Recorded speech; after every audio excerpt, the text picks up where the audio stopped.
Kia ora, mahalo, talofa lava. Introduce myself. So, yeah. Well, I bleed the ocean. I cry the ocean and I bleed the earth and I greet you with my dead. And may my mountains greet your mountains, and may my waters greet your waters, and may my people greet your people, and may we take this time to remember those who have passed, for we are indeed the past, the present and the future. Through the Museum of Art and Anthropology in Vancouver, I was researching the collections, which really feeds me as an artist, and it's something that I just always feel so privileged, because, you know, it's such a singular kind of individualistic practice when I'm in those spaces.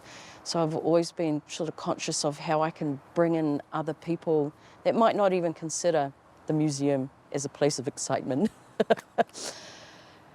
And through that research, I found one of their founding collections had been started by this man who had been part of the SaVÄge K'lub. And I was like, what is the SaVÄge K'lub? And excuse me.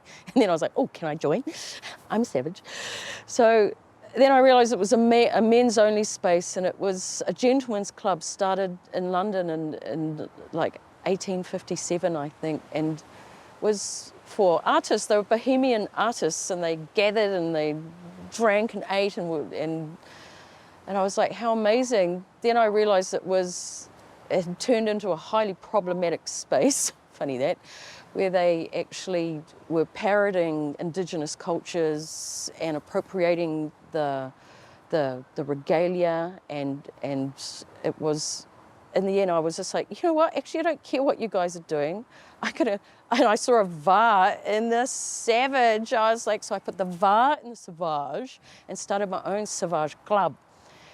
And the SaVÄge K'lub is definitely a space where it's a really intergenerational space. And I was really bored of myself too. It's just like, so it was, it took on its own life, but it became another space where I could actually really bring a lot of the people that I work with into the museum space.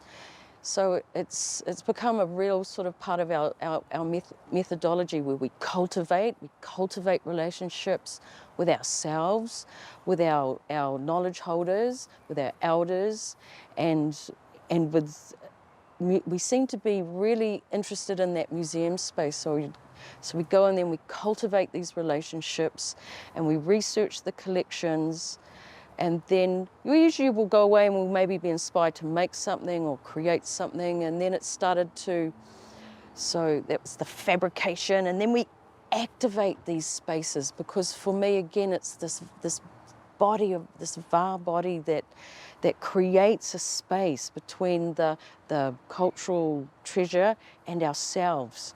And then through that, we can actually time travel. Like, we become the TARDIS that allows this collapse of time and space, and it allows the taonga to be in the now, and it allows new stories and new narratives